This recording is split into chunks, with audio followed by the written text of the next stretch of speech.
Bienvenidos a Existeando, hablando de dignidad humana, este proyecto del Colegio Iberoamericano de Estudios Existenciales y Humanísticos desde el Centro Histórico de la Ciudad de México. En verdad es un gusto enorme poderlos saludar este día. Y bueno, se nos acabó enero, parece que fue ayer que estábamos empezando las fiestas navideñas y sin embargo, ahora ya, febrero, espero nos reciba con otros indicadores de riesgo porque la situación en general en el mundo se ha agudizado mucho por el número de contagios, aun cuando y ahora hay dos pandemias, ¿no? Las de los vacunados con las de los no vacunados y se genera toda una cantidad de argumentaciones. Cada quien tiene sus razones y son tan válidas unos con otros. Sin embargo, la situación en general del país y del planeta es compleja. Al estar revisando los temas sugeridos por ustedes, nos encontramos con un tema muy complejo y es justamente el motivo del programa de hoy, y es el maltrato hacia los adultos mayores. Casi siempre cuando vemos a un adulto mayor en una situación de desventaja, en una situación de vulnerabilidad, pues nos enternece, ¿no? Lo queremos acompañar, lo queremos apoyar, le queremos dar el brazo y lo más importante, que en su grupo familiar él sienta que tiene el cobijo de todos aquellos a los que él no solo les dio la vida, sino los ayudó a crecer, dio gran parte de su vida para que ellos pudieran tener las mejores condiciones posibles. Sin embargo, hablar de adulto mayor tendría que obligarnos necesariamente a hacer una definición más operativa. Hoy en día, a partir de los 60 años, podemos ser adultos mayores. En ese sentido, yo sería un adulto mayor. Sin embargo, hoy tenemos que dividir esta etapa de la vida también en el inicio del adulto mayor, que sería alrededor de los 60 años, y luego viene un tema muy complejo que es el tema de la ancianidad. Después de los 80 años podemos incluso empezar a hablar de los ancianos. Y el anciano es aquel ser que por su propia evolución fisiológica ya no tiene la misma habilidad motora, ya no tiene la misma capacidad digestiva, ya no tiene el mismo ciclo de sueño, su autonomía se ve limitada. ¿Por qué? Porque ya no tiene esta capacidad para movilizarse de las mejores formas dentro de su propio espacio físico y, lo más importante, se relaciona con los demás a través de sus recuerdos, a través de su memoria, a través de aquellos acontecimientos que le fueron vitales. Sin embargo, conforme vamos envejeciendo, también los demás seres que viven con nosotros se van tornando en muchos momentos intolerantes. Un adulto, obviamente, tiene que tener un trato diferencial, tener más tolerancia en sus actividades, darle la oportunidad de que se exprese. En muchos momentos le hablamos fuerte porque al dejar de escuchar o disminuir su audición, creemos que es deficiente mental. Y lo tratamos con rigor, con dureza, nos molesta que le tiemblen las manos, que se caiga la comida, que no tenga el cuidado suficiente cuando se asea o cuando va al sanitario, y entonces nos volvemos punitivos con ellos y nos volvemos perseguidores. En el fondo lo que dicen los teóricos, y yo estaría de acuerdo, es que todos nos proyectamos en el adulto mayor y nos da mucho miedo llegar a esta edad en donde la dependencia con el entorno se convierte en un factor determinante. La pérdida de la autonomía a todos nosotros en cualquier periodo de la vida nos genera una profunda angustia y un enorme enojo al mismo tiempo.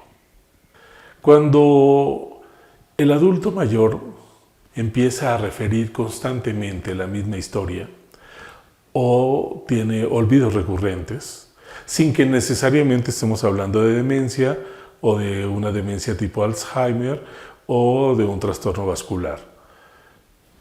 Conforme el disco duro se va llenando, pues tenemos muchos episodios en que no recordamos si esto se lo dije a Noé o se lo dije a Gabriela o con quién era el pleito.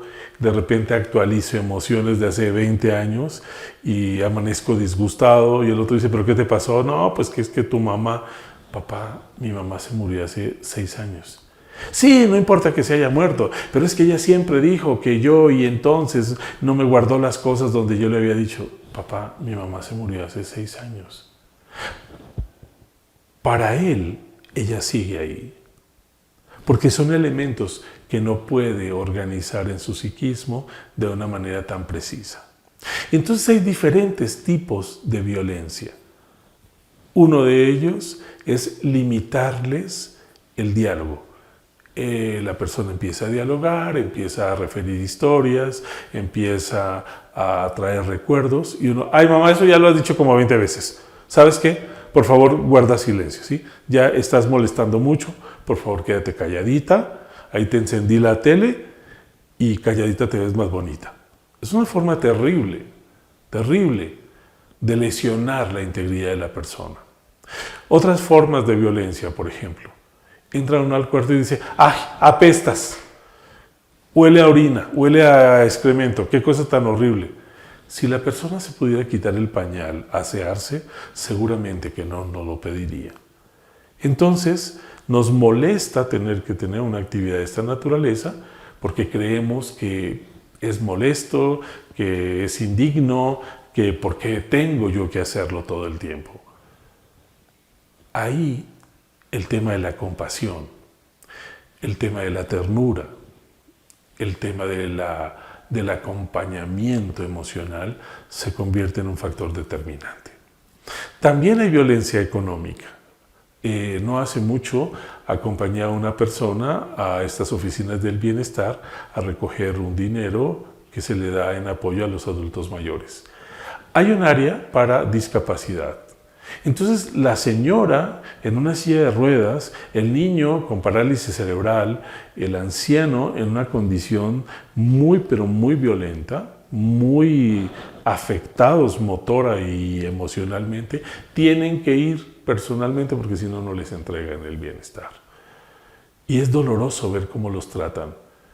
Y es doloroso ver cómo los usan también. Porque con este dinero que ingresa, comen muchos otros que están atrás. Y hay personas que dependen de estos dineros para mantener también la economía doméstica.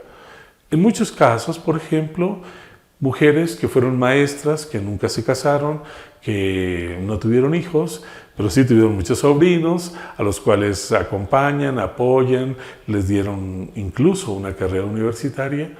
Con el tiempo termina siendo la tía que hay que dejar allá y la viejita que da mucha lata, pero su jubilación y su dinero lo administran otros.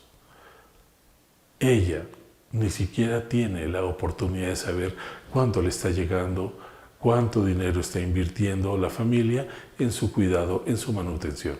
Esa es una forma de violentar, porque es quitarle al otro su derecho e incluso a veces su propia casa, su propia habitación, y son relegados a espacios muy indignos para cualquier ser humano.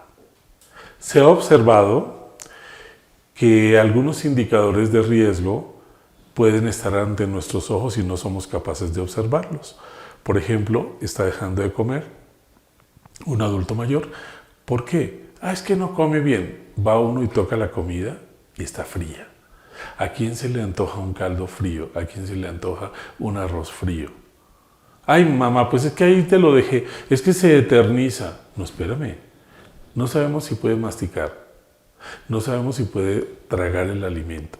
No sabemos si tiene, por la cantidad de medicamentos que algunos toman, la lengua escaldada, le arde, le molesta, o por las mismas infecciones recurrentes puede tener candidiasis y entonces necesitaríamos que se le hiciera una exploración permanente.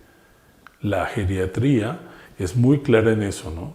La inmovilidad, la falta de hidratación pueden generar muchos factores de riesgo, entre otros pérdida del tono muscular, aumento de la presión arterial, en fin, hay muchos asuntos que están asociados.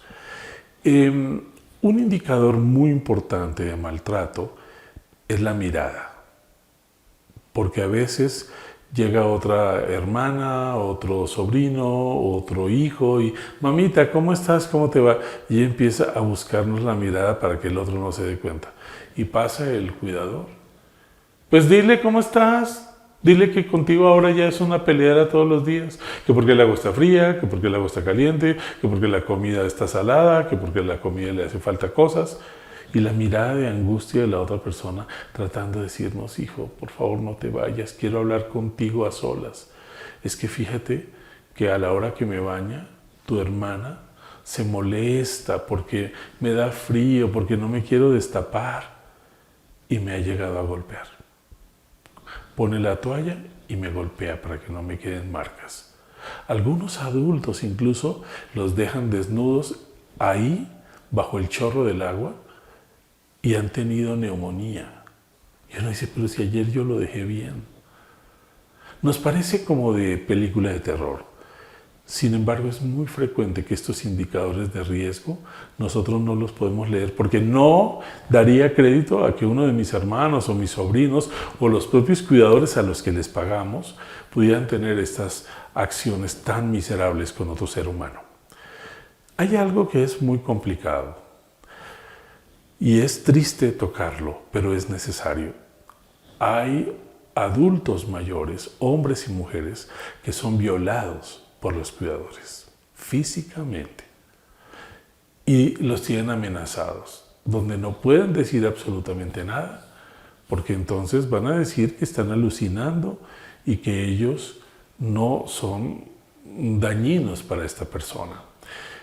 Hay mucha controversia y hay muchos estudios que han mostrado, por ejemplo, cuando a un adulto mayor, a una mujer, se le debe dejar de hacer una revisión ginecológica, que sería muy interesante para ver qué está pasando con ellos. Es importante, por ejemplo, darnos cuenta cómo está su piel, porque muchos tienen escaras, tienen llagas, porque no los cambiamos de lugar, porque no los sacamos a que reciban sol, porque los dejamos ahí acostados y encendemos una televisión sin ningún acompañamiento real. Y esto termina siendo un indicador de riesgo de que alguien está violentando.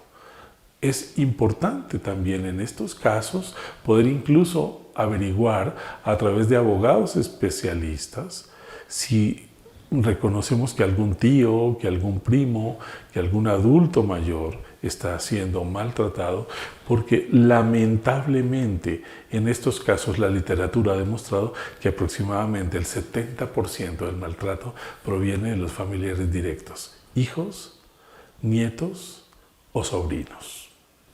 Complicado, ¿verdad? Podemos reconocer que la vida es un continuum y que muchas veces estos adultos que hoy nos conmueven, posiblemente como padres fueron muy intolerantes y fueron golpeadores y fueron abandonadores. Y para los hijos muchas veces no es fácil relacionarme con un hombre, por ejemplo, que violentaba a nuestra madre o que incluso llegó a tener intentos de violación hacia los hijos. No es sencillo olvidarlo. Es importante que en estos casos la familia buscara un acompañamiento terapéutico. Es posible que los hijos lo amen, pero al mismo tiempo están profundamente resentidos. Tienen muy poco interés con acercarse, con resolver, con tener una dinámica familiar mucho más saludable. Pero hay algo que es muy grave. Si no atendemos a estas personas, el conflicto no solamente aumenta y no solamente adquiere dimensiones muy complicadas, como por ejemplo el maltrato, la violación, el abuso económico, sino que incluso, por ejemplo, muchos de estos adultos mayores son los propietarios de los espacios donde viven las personas. En la escritura ellos aparecen como verdaderos dueños del espacio. Y en ocasiones han traído abogados con almohadillas de tinta y les han hecho poner las huellas dactilares en documentos y han vendido sus propiedades o han abusado de esta confianza sin que el adulto mayor se pueda defender. De esta forma, nosotros consideramos que es un tema lo suficientemente crítico y lo suficientemente complejo como para que lo dejemos de lado. Las familias necesitan dialogar. Las personas necesitan levantar la mano y decir no me siento bien, no me siento cómoda. Muchas mujeres después de la viudez quedaron allí solas. Los hijos consideraron que la madre podría continuar viviendo sola porque de una u otra manera se valía por sí misma. Pero en una ocasión se puede haber tropezado, por ejemplo, con un tapete, con una sandalia, caerse y tener una fractura de cadera. Entonces a lo mejor mentalmente no está deteriorada, no tiene aterosclerosis, no tiene demencia, no tiene problemas vasculares, pero está impedida físicamente de tener una movilidad a la que estaba habituada. ¿Y qué pasa? Tenemos que pedir que el otro nos ayude, tenemos que pedir que el otro nos acompañe y que el otro tenga tiempo y ganas de acompañarnos. Entonces, la vida de un adulto mayor se empieza a convertir en un espacio de mucho dolor, en un silencio interno. Y en los últimos 30 años han florecido muchas clínicas o muchas casas o muchos hospitales de día para el adulto mayor, que se ha vuelto un gran negocio también. Porque entonces vamos, los dejamos ahí, no los volvemos a ver en todo el día, en ocasiones los recogen en la noche o los dejamos allí, ¿no? También es una alternativa, porque en esos lugares muchas veces hay otros adultos mayores, hay un geriatra, hay enfermeras, hay comida que se les da acorde a la edad y en el tiempo adecuado. ¿Por qué? Porque hay un personal destinado para esto. Pero los que realmente tienen unos muy buenos servicios, cuesta muchísimo dinero mantener a una persona en estas casas, en estos espacios. Y los que tiene el gobierno, el DIF particularmente, en el caso de México, tiene casas hogar para adultos mayores y la característica más importante para poder entrar a estos espacios es que no tengan ningún familiar, para que el Estado los tome y les dé acompañamiento hasta el final de sus días. En realidad es un tema tan complejo que requiere del análisis y sobre todo de la verbalización para que no se convierta en un fantasma que termina por desestructurar a toda la familia. Me gustaría que no nos quedáramos con un sabor tan doloroso. Yo creo que el poderlo verbalizar nos tiene que sensibilizar. Yo tuve la fortuna en ese sentido de que mi madre enferma el 1 de febrero y muere el 4. Murió muy joven, pero de una u otra manera terminó sus días con una profunda dignidad, como vivió siempre. Mi padre murió anciano, 89 años, y sus últimos años no fueron los mejores, desafortunadamente, aun y cuando al final termina en un espacio adecuado, rodeado del amor de sus hijos y en compañía de una de mis hermanas. De hecho, fallece tomado de la mano de ella. Pero yo vi cómo la nostalgia de mi padre lo fue acompañando en los últimos tiempos. La mirada de los adultos mayores es nuestro indicador más importante. Les cuesta trabajo decir lo que realmente les está pasando porque ni siquiera ellos mismos se dan cuenta. Por eso necesitamos capacitarnos, sensibilizarnos, cambiar nuestros hábitos alimenticios, dejar de consumir tanta azúcar y tanto carbohidrato hacia los años más complejos, porque todo esto nos inflama, todo esto nos quita habilidades cognitivas, nos lleva a un cansancio importante y entonces nos hacemos mucho más intolerantes y queremos que ese anciano o esa anciana responda a nuestros intereses como lo hacían antes. Necesitamos de la compasión, necesitamos de la claridad, Necesitamos de estos programas como Existiendo para que lo podamos poner sobre la mesa, para que nos importe lo que les está pasando. No es sencillo. Todos queremos vivir mucho tiempo y tener una gran esperanza de vida y tener las mejores condiciones. Pero no sé qué tan preparados estamos para irnos dando cuenta de que el envejecimiento es real, de que ya no tenemos la misma fuerza, de que ya no tengo el mismo vigor, de que hay cosas a las que ya les tengo que decir hasta pronto. Fue un placer. Ya no puedo conducir de la misma o con la misma frecuencia. Necesito bajar las escaleras más despacio y que nuestras casas queden adaptadas para que yo no tenga riesgo al vivir dentro de estos espacios. Un adulto mayor no puede vivir en medio de la oscuridad. Hay que tener una pequeña lámpara, no tener tapetes en el piso que se pueda enredar, barras en los baños, barras en las escaleras, tratar de que esté en un lugar con luz de día.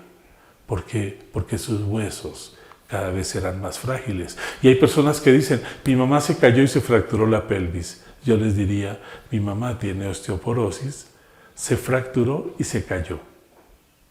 No fue la fractura o no fue la caída la que la fracturó, fue la fractura la que la tiró.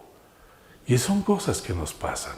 Entonces, reúnete en familia, analícenlo, tomen decisiones, observen cómo la vida cambia y por eso vale la pena que compartamos este programa de Existiendo, hablando de dignidad humana, en donde siempre vamos a buscar una respuesta a estas incógnitas emocionales y humanas que nos zarandean la vida, que nos obligan a ser mucho más sensibles a lo que realmente está pasando dentro de nuestro mundo. No todo es pandemia, no todo es regocijo, no todo es conflicto. Hay muchos otros elementos que vale la pena tomar en cuenta y uno de ellos es la compasión. Esta sociedad ha empezado a enfriarse tanto emocionalmente que nos cuesta trabajo caminar un poco al ritmo de los otros. Los espero la próxima semana aquí en Existiendo, en donde seguramente tocaremos otro tema de gran interés. Escuchen este programa, compártanlos con muchos otros, dale like, toca la campanita, inscríbete a la comunidad. Noé nos está esperando siempre, es un ser magnífico. Gaby, que produce este programa, siempre estará ahí para contestar, para evaluar, y yo, en la medida de mis posibilidades, buscándolos por este maravilloso medio, por este canal, para que siempre hablemos de lo más sagrado que tenemos, la vida y la dignificación de la persona. Nos vemos la próxima semana en Existiendo, hablando de dignidad humana.